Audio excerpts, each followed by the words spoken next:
I paid $72,000 toward my parents' mortgage. Then found out they left the $400,000 house to my unemployed brother, who's never had a job. My name is Andrew, and any questions I had about my place in my family were eradicated the day I learned about the will. It wasn't even a dramatic sit-down in which my parents revealed the news. No, I found out purely by mistake, via sheer dumb luck. It happened a few months back when I was at their house, which I'd been helping them pay for the past 5 years. The mortgage, the occasional supermarket run, and even household repairs. I was the one who kept everything together, while my brother Eric did nothing. And when I say nothing, I actually mean nothing. No job, no obligations, just sitting around waiting for life to deliver him everything on a silver platter, which evidently my parents were more than glad to do. That day, I was assisting my father with some paperwork because, as usual, neither of them could be bothered to figure out how to do things for themselves. He had requested me to scan certain documents for him, a slew of legal and financial documents, and I didn't think twice about it until I saw them. A folder labeled, Estate Plan and Last Will and Testament, was right there in the stack. I don't usually snoop, but curiosity got the better of me. After all, I had been the one to ensure they had a roof over their heads. It wasn't out of the ordinary to ponder how things were set up for the future. So I opened it. And that's when I noticed the words that made my stomach plummet. Everything, and I mean everything, was going to Parker. The house, their savings, and their property. There was no mention of me except from some generic remarks about how much they loved both of their sons. Yes, sure, equally. That is why they ensured that their golden child would inherit everything, while the son who kept them afloat received only a footnote. I felt foolish. Here I was, bending over backward for them, making sure their bills were paid on time, ensuring they never had to worry about food, while they sat back and prepared for a future in which I received nothing. And Eric? He wasn't simply lazy. He was entitled. He never raised a finger to assist them, never donated $1, yet he had somehow persuaded them that he deserved everything. Maybe because he was the younger son, because they constantly babied him, or because he knew how to manipulate them. Whatever the reason, they'd made their decision. I sat there staring at the page, shivering with wrath and betrayal. How long did they plan this? Had they always planned for me to be their free financial safety net, offering nothing in return? Have they ever appreciated what I accomplished for them? I had no idea how long I'd been sitting there, but my father eventually realized that I wasn't scanning anything. "Hey Andrew, what is taking so long?" he inquired, stepping back into the room. I didn't even bother hiding the will. I raised it up and looked him in the eyes. "Is this how it is?" I responded, my voice strangely calm. "Everything to Eric, after all I've done for you?" My father's face turned pale for a moment. Then he sighed like if I were a small child throwing a tantrum. "Andrew, it's not what you think." "Really?" I snapped. "Because it appears very clear to me. I've been paying your mortgage, assisting with groceries, and cleaning up the house while Eric has done nothing. Yet you still believe he's the only one who cares." Dad was embarrassed, but instead of explaining himself, he simply said, "It's complicated." That was it. No apologies. There is no attempt to rationalize it beyond those two worthless words. Just a poor apology and an eager expression, as if he was waiting for me to drop it and return to being their personal ATM. I should have gone out right then, but I wanted to hear from each of them. So I called out for my mother. When she came in and saw the will in my hands, she didn't respond well. She had the decency to appear guilty, but what she said made my fury boil. "Andrew, honey, you don't need the inheritance," she whispered softly, as if she were doing me a favor. "You do a good job. You have a strong sense of self. Eric, well, he struggles. We just want to make sure he is taken care of." That was the moment something inside of me shattered. They were not even in denial. They understood exactly what they were doing, and they believed it was entirely right. They had spent years tolerating Eric's sloth, and now they planned to reward it by giving him everything, while I was treated as an afterthought. I took a long breath, tightened my jaw, and placed the will on the table. "Got it," I said, my voice strangely calm. "Glad to know where we stand." Then I turned and marched out of the house, disregarding their protests and slamming the door behind me. They had made a decision. Now it was time for me to make mine. I did not return to their place after that. I did not call. I did not check in. For the first time in years, I let them deal with their own dang problems. If they needed to mend something, they could figure it out. If they wanted groceries, they could make their own way to the store. Most significantly, if the mortgage bill arrived, I would no longer be responsible for paying it. The hush lasted almost 2 weeks. At first, I guess they thought I was simply pouting and would crawl back like usual. Apologize for questioning their decision. But as the days passed with no news from me, and, more significantly, no financial assistance, you could almost sense the change in their mood. Then one afternoon, my phone vibrated. Dad texted, "The property taxes are due." That was all. No hello, how have you been? No, sorry for what happened. No, we sincerely appreciate everything you've done. Just a cold transactional statement, as if I were still the walking bank they might tap into at any time. I stared at the computer for a time, almost amused by how predictable the results were. They truly believed that they could simply demand money as if nothing had happened, and that I would continue to serve as their financial safety net, even after they made it apparent that I was disposable. I said calmly, "I'm sure Eric will handle it, since the house is his and all." It took exactly 5 minutes until my mother called. I let it ring. Then another text came in. Mom texted, "Andrew, please don't behave like this. We need to talk." Oh, now they wanted to speak.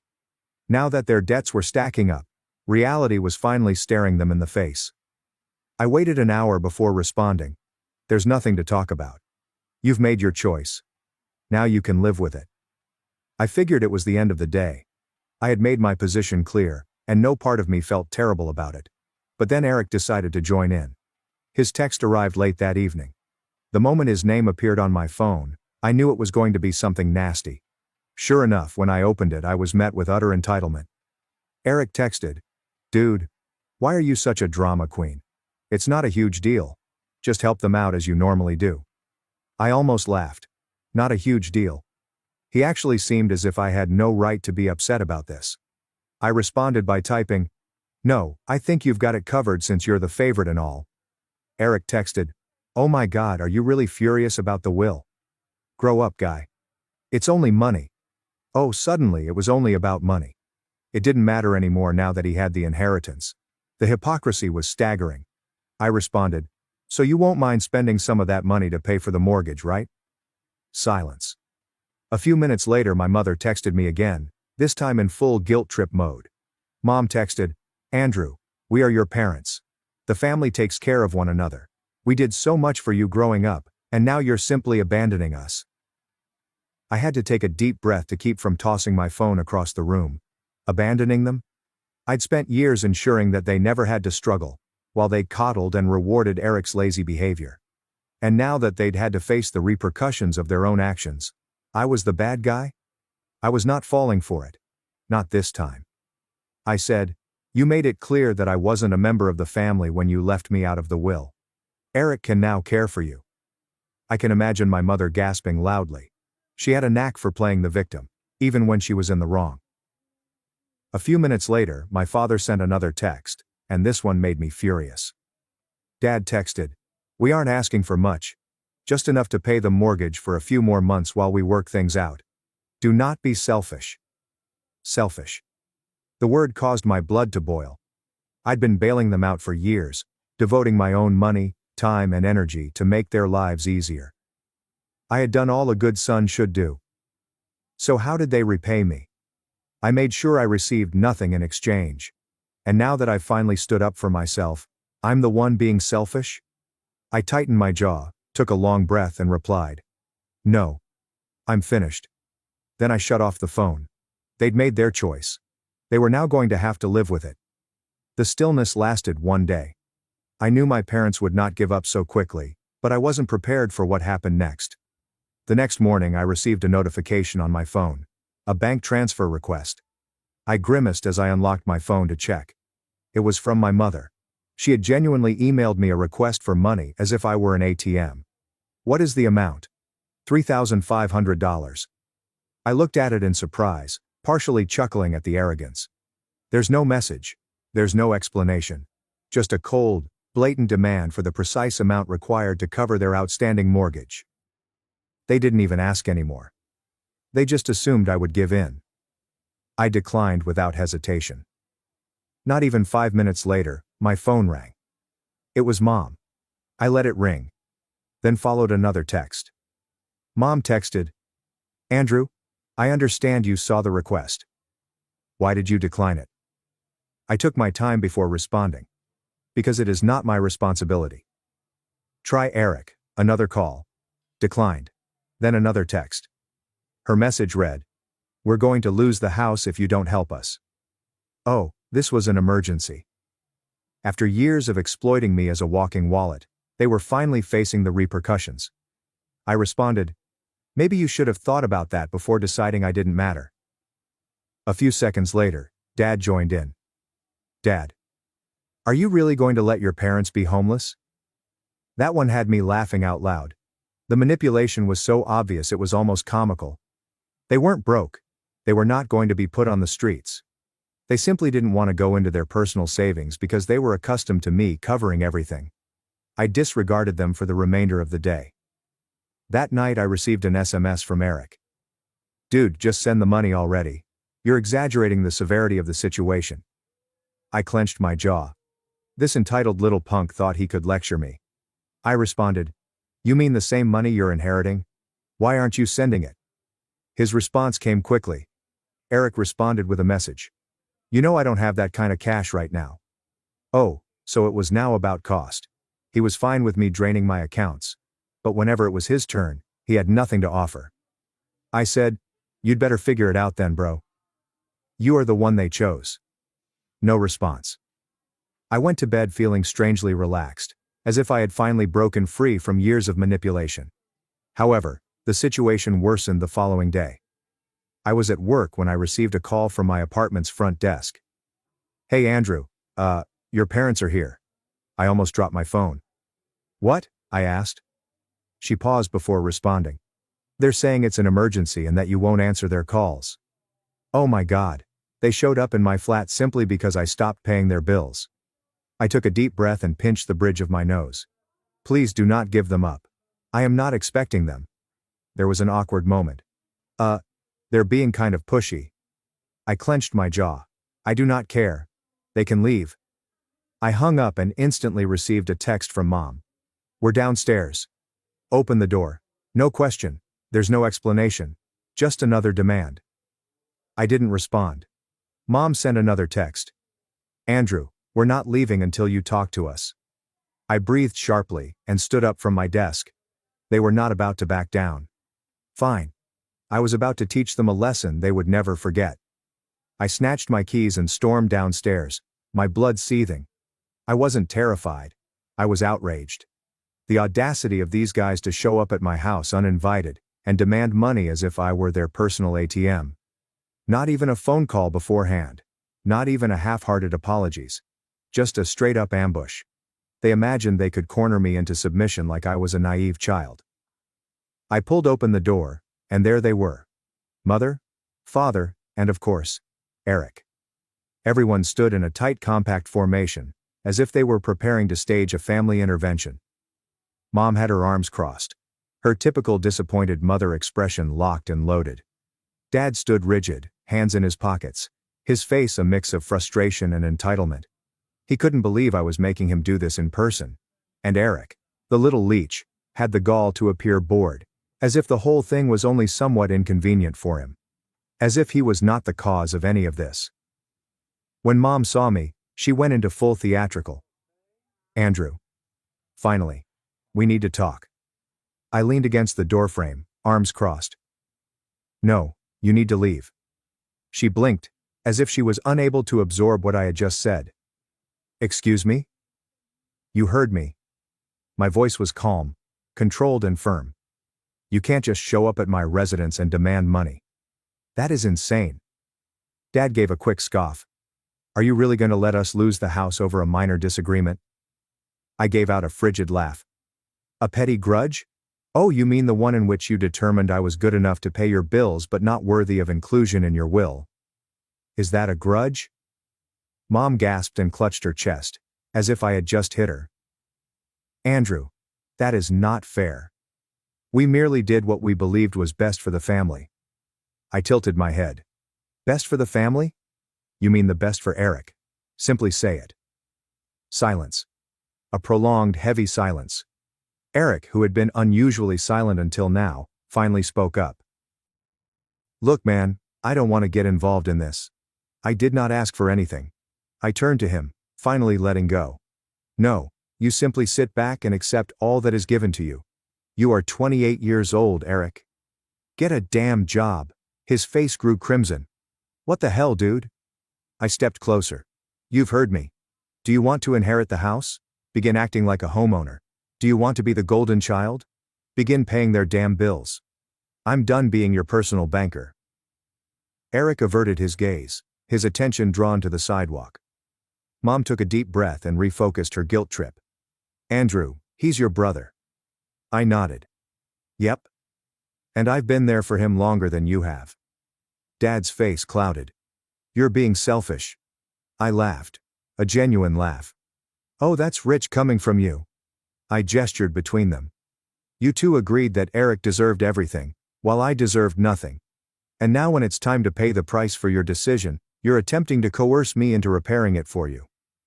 Not happening. Mom's voice became sharper. We thought you'd be mature about this. I raised an eyebrow. Mature? You mean I should simply accept that I was betrayed and continue to pay your bills? Because let's be honest, that's what you wanted. Dad stepped nearer, attempting to loom over me as he had when I was a child. We reared you, Andrew. We provided you with food, clothing, and everything else you needed. The least you could do is aid us right now. I looked him dead in the eyes. I already have, for years. You repaid me by cutting me out. Mom's lips twitched. We thought you'd understand. I exhaled and shook my head. Oh, I understand completely. I understand that I was never your family, but rather a paycheck. Once again, there is silence. An oppressive and unmistakable silence. I turned to see Eric, who was still trying to be invisible. And you? What is your excuse? You had plenty of time to mature, organize your life and contribute. But you didn't. Since you were confident they'd look after you. And when they're gone, you just expect me to step in, right? Eric eventually snapped. What would you like me to say, man? I did not ask for this. I nodded slowly. Right. You did not ask. You just benefited. His mouth opened and then closed. Nothing. He had nothing. Mom tried one final guilt trip. Andrew, we are family. Family takes care of one another. I stared at her for a long time before responding. Exactly. So why didn't you care for me? She froze. No words. No comeback. Nothing. I exhaled slowly, feeling lighter than I had in years. We're done here. I turned and walked back inside, shutting the door behind me. My phone buzzed before I even got back to my couch. Dad sent a new text. Wow. After everything we've done for you, are you really going to leave us? I smirked and typed back. Number, you abandoned me. I'm just now accepting it. I pressed send. Then I blocked their numbers. But I had no idea that blocking them would simply make matters worse. Things quickly spiraled out of control. Less than a day after blocking them, I began receiving posts on Facebook. My parents were never very tech-savvy, but they knew how to voice their problems online, especially when they felt self-righteous. At first I assumed it was simply my folks being dramatic. I mean, that was their go-to move, broadcasting family dysfunction for all to see. But as I browsed through their pages, I realized it wasn't just about me not assisting with finances anymore. The posts were camouflaged as family affection, but they were carefully veiled attacks on me. Mom had said something about how she did not train her son to be selfish, and how true families support one another no matter what. A handful of her acquaintances said I was a letdown and out of touch with what actually mattered. Then Dad responded with his own post.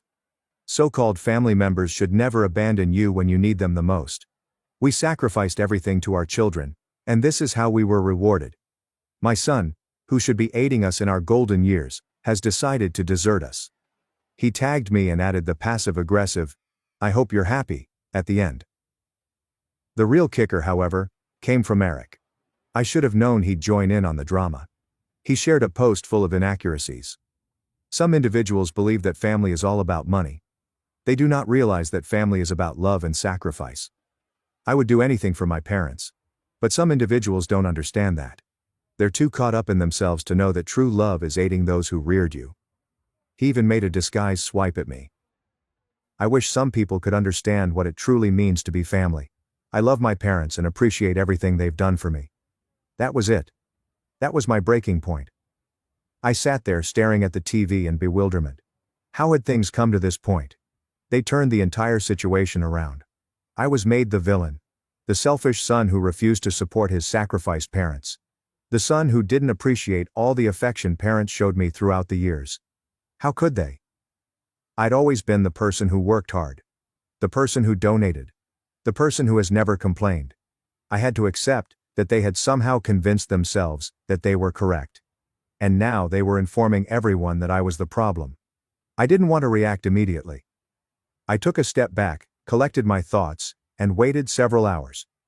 I wanted to be sure I wasn't just jumping into something out of rage. But when I thought about it, I decided I couldn't let them get away with it.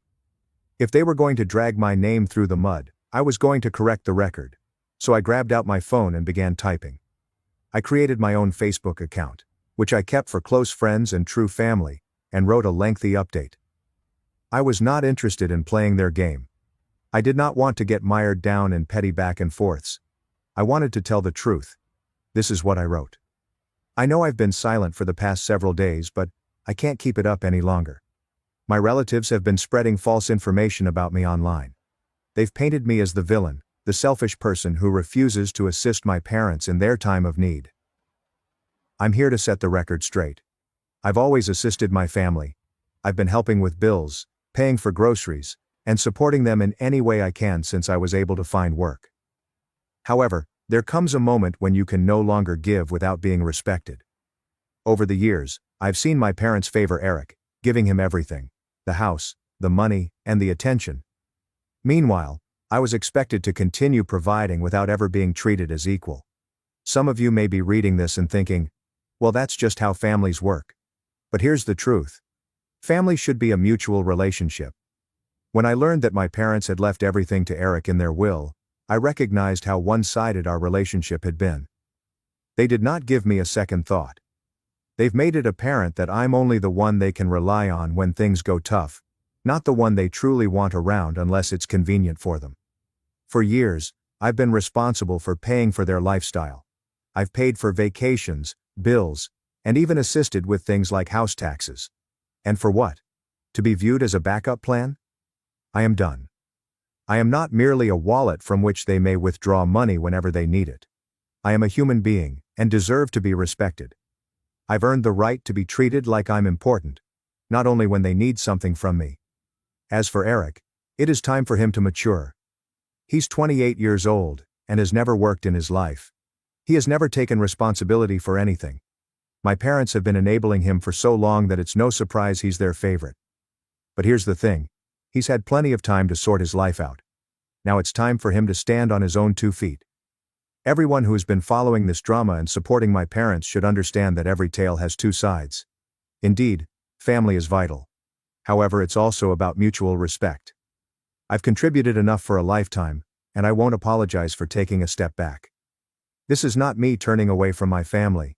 This is my last decision to choose myself. And to my parents, I wish you the best. But I'm done being your doormat.